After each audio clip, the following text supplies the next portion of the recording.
Hello, everybody, and welcome once again to the Tea Party is Dead podcast. I am your host, Jim, and today we will be speaking to attorney Larry Hilton. Larry is the author of the piece of legislation that recognizes gold and silver as legal tender in Utah.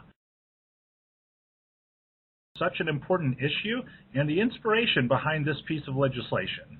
Hello, Larry. Hi, good to be with you today. Could you share with us your inspiration behind this law and why this is making such an impact in Utah? Well, I think it really goes back probably a decade or more. Just dinner table talk. My son, who's now going to be graduating from college with a degree in economics, back when he was a fifth grader, he was reading a book called Whatever Happened to Penny Candy. And he was explaining to me how the monetary world works. And I was saying, Brad, I don't think that's really right. That's, our money just devalues over time, and that's normal, and just get used to it, son. He said, no, really. Back in the old days, it didn't. Money held its value. And so that just kind of got me thinking a little bit. And at that particular point in time, I really was not smarter than the fifth grader.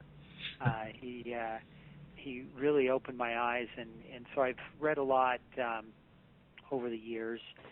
But I would say what really kind of got me going on this legislative effort was the 2008 Ron Paul candidacy, where he really introduced into the public lexicon the concept of the inflation tax. And, as I thought more and more about that, I said, boy, there ought to be something that we can do about that. That really isn't fair to have our monetary holdings and savings just constantly eroded by the U.S. monetary policy. And so I'd have to say that's really what got me kind of thinking about doing something. And then as I just kind of considered it, I was aware that Ron Paul had done, the competition and currency legislation that he'd introduced for, quite a few years. But I felt that if we're really going to accomplish anything, perhaps starting at the state level, at least in Utah, it made sense to me to start at the state level because I thought that I knew some of the representatives and I thought they were, reasonable folks and that we could actually get something that just made common sense, passed into law. So that's kind of the background on that. How would you describe your state legislators in Utah? I ask this because this is a piece of legislation that I just don't see Governor John Kasich signing.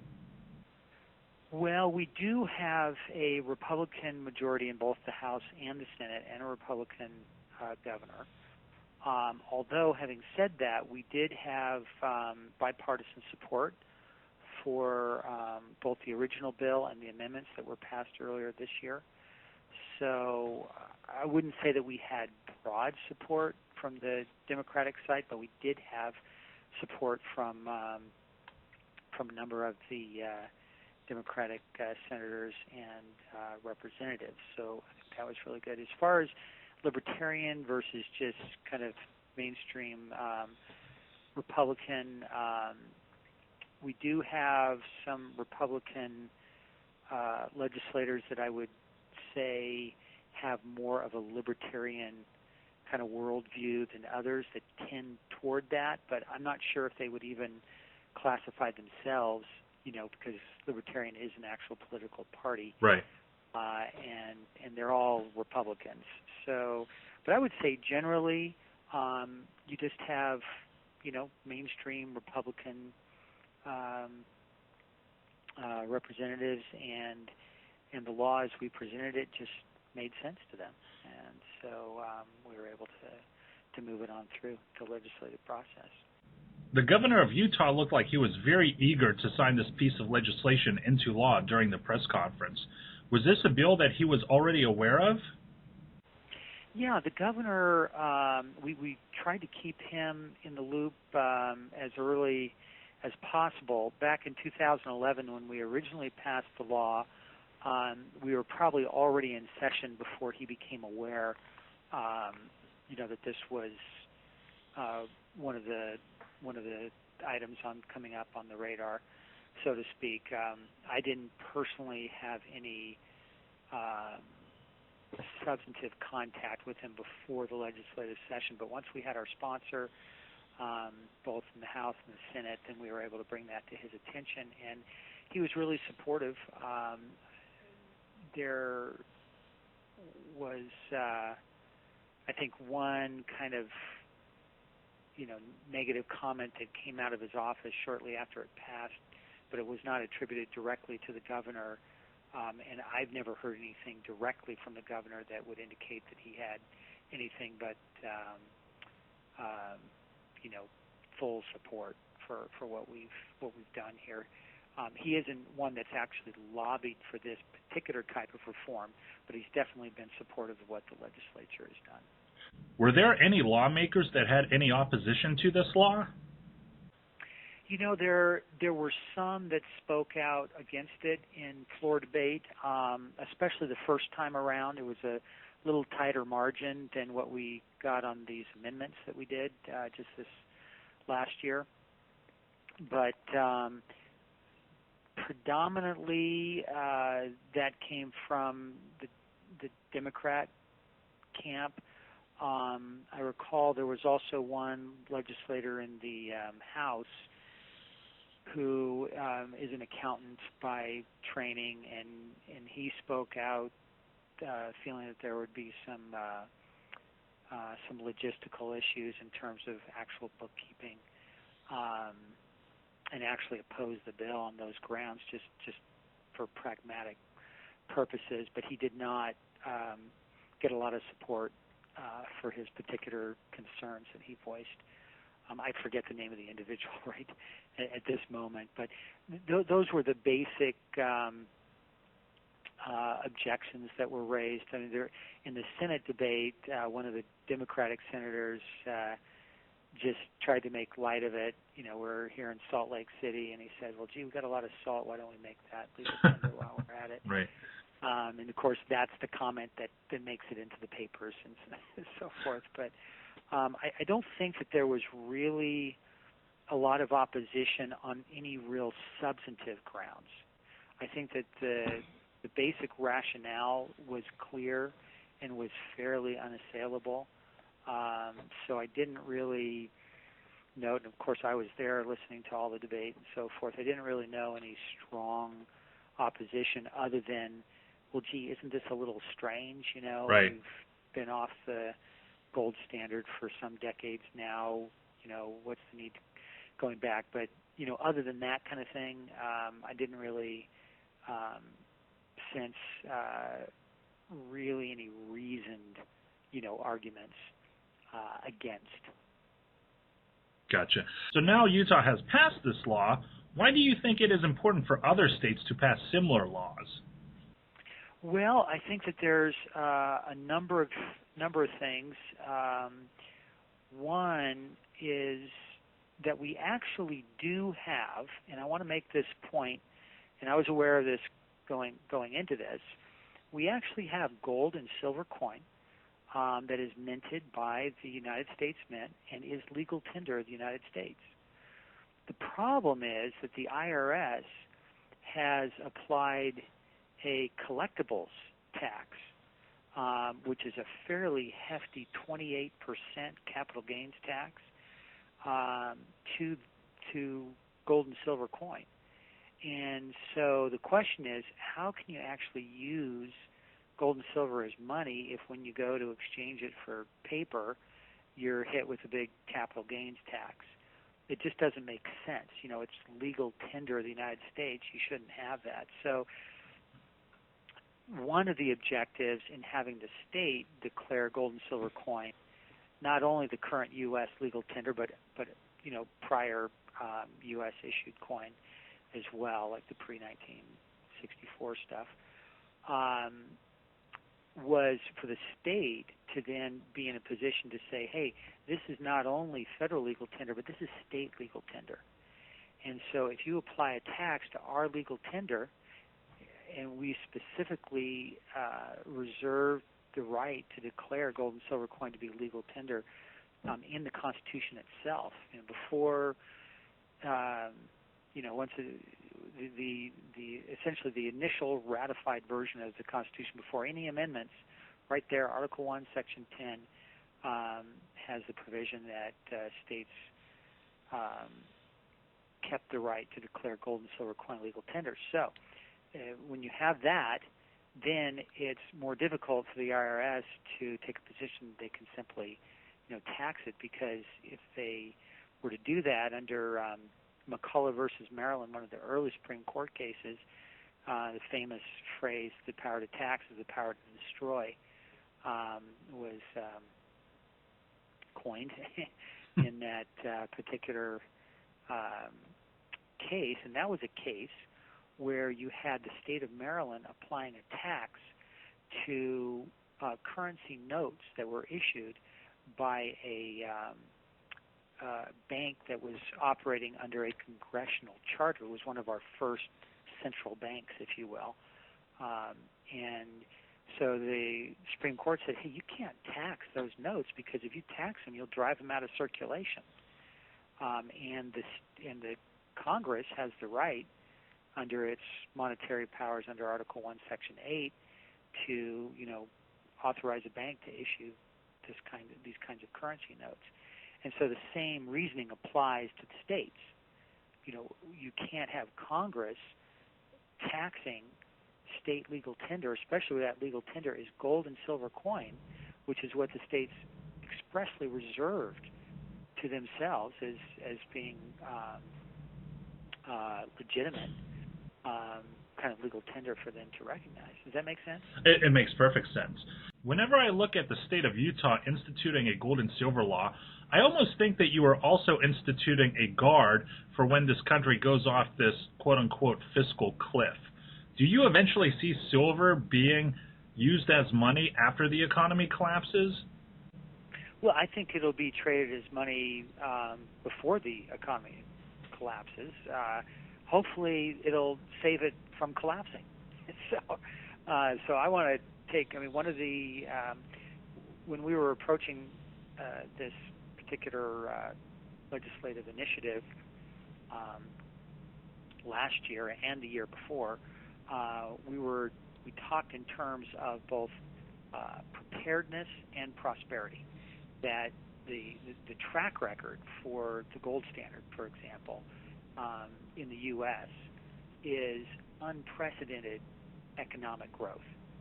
There's a professor out of Texas, Brian Dimitrovic. He's the chair of the Department of History at Sam Houston University. He's an economic historian.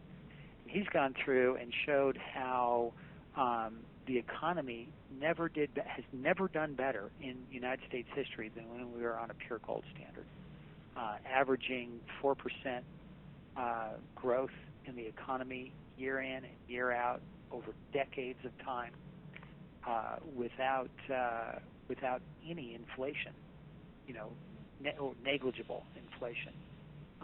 So I think that is a real strong message for just the prosperity theme.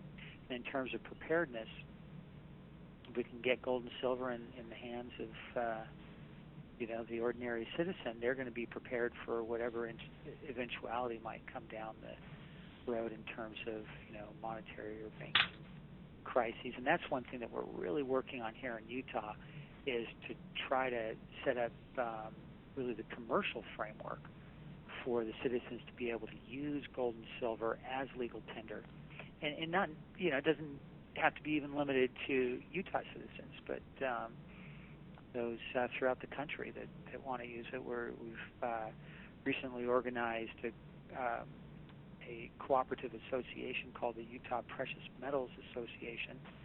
The website for that is upma.org. That is all about that, about setting up, working with businesses to establish the use of gold and silver coin. In fact, gold coin in particular, for for transactions, using it as an electronic currency. In fact, if I may, I'd like to just make a quick point about gold coin. You can read more about this on the upma.org website. Have you heard of Reagan's Golden Rule? I have. Okay. So can I just mention that? Absolutely. So, when Ronald Reagan was running for office, he actually was really a big champion of monetary reform and was looking really hard at the gold standards. That under his administration they had the Gold Commission. They took a real hard look at that. He actually recorded one of his talking head commercials. He did one on the gold standard. Never actually aired, but he was definitely looking at that very early on. So when they actually started minting gold and silver coin during his term, a friend of mine had the opportunity of talking to Donald Regan, who was the Secretary of the Treasury, and asked him, what was the impetus? What was the goal in putting gold and silver back in circulation? And Donald Regan's response was to pay off the national debt.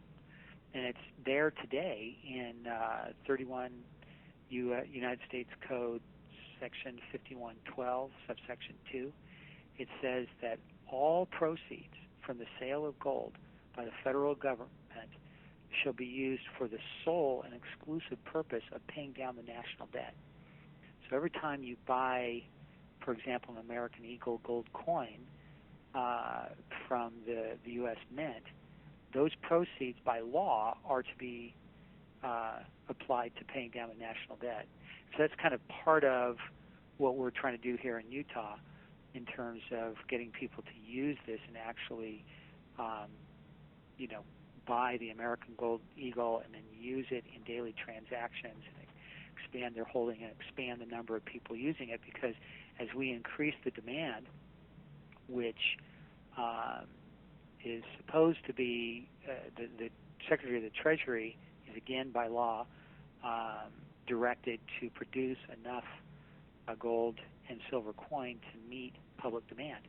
So if we can expand the demand, we can, it's something that each and every citizen can do to help pay down the national debt is buy gold from the federal government. I'm not sure if you are familiar with the movie Looper, which recently came out starring Bruce Willis. It's a science fiction movie that I believe takes place somewhere around 2075, and I hear that silver plays a major role in this movie.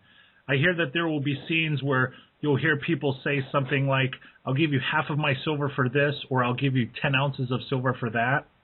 Well, it makes sense because it's our past. Right.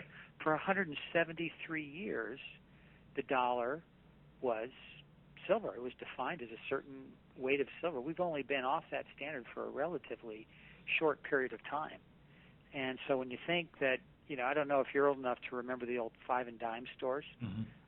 but I am. I remember as a kid, I'd get my allowance and it would be, maybe a dime, something like that. I'd go down to the 5 and dime store and just have a great old time buying all kinds of stuff for a dime, because, it used to be you could buy a loaf of bread for a dime, and you still can today for a silver dime. Right. No change. No change. No change in the purchasing power. You first mentioned that you got into gold and silver due to the inflation tax, which Ron Paul talked about. Now, I'm a supporter of Ron Paul, but I was surprised after doing my own research how grave the situation is. I almost feel that if everybody actually knew what was going on, people would be hoarding gold and silver left and right. Yeah, well, I think that is one of the really important things that people can do to protect their earnings and savings. But again, what we're trying to do in Utah is go beyond just getting a safe, sticking it in your basement or whatever, to actually making it part of our day-to-day economy. And I think that that's really important, because if and when we do go off this financial cliff that as you mentioned earlier, everybody's talking about it. I mean, it's mainline news, mainstream news, then we'll have a backup plan or a backup system. If all of a sudden you wake up and your dollar's worth nothing, even less than it currently is today, and then you want to go out and you want to buy some groceries or whatever, there's going to be a lot of chaos, right, unless you've got a system in place. And so that's what we're trying to do. We hope other states will come on board with that, and that's what we're doing at the UPMA. We've always talked about trying to set up the legal and commercial framework necessary for a fully functioning complementary currency system. And so we've done the legal framework, and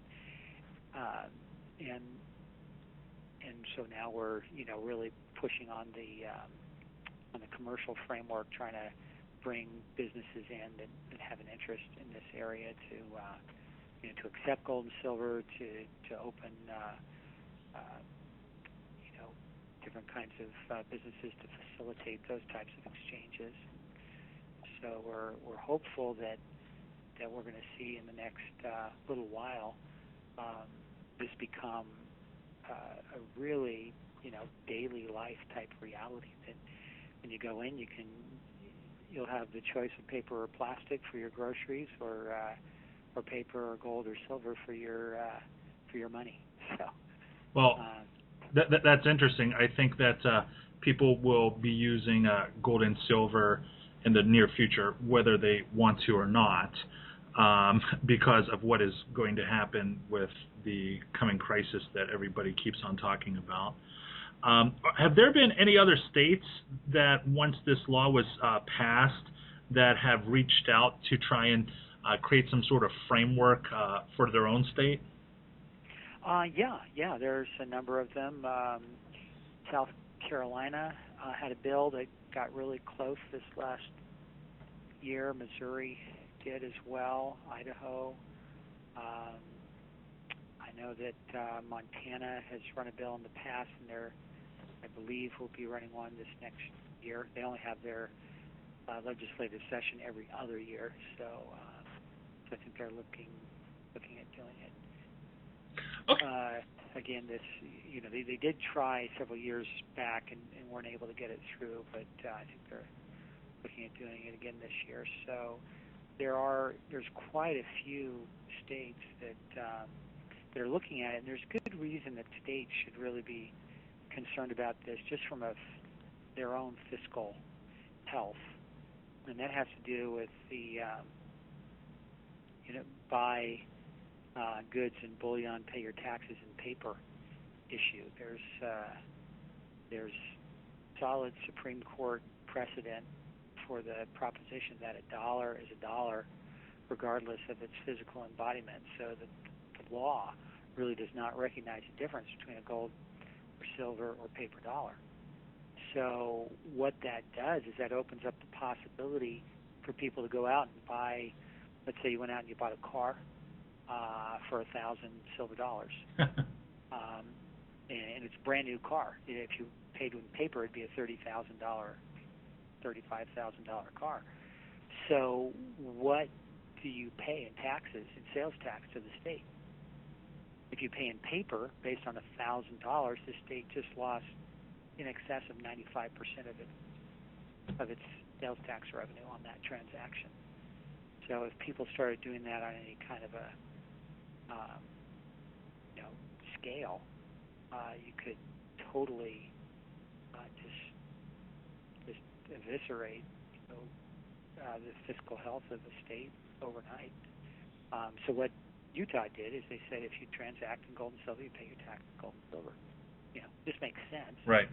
But because of the federal laws, states, really any taxing authority is really at risk of losing out on the purchasing power of their tax rate.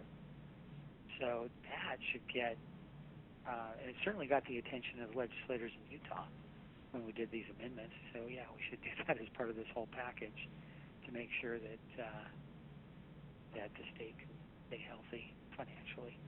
And there are cases going to the Supreme Court right now on that very issue, so it's very, very timely.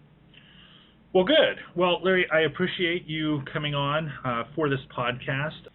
Okay, take care. Bye-bye.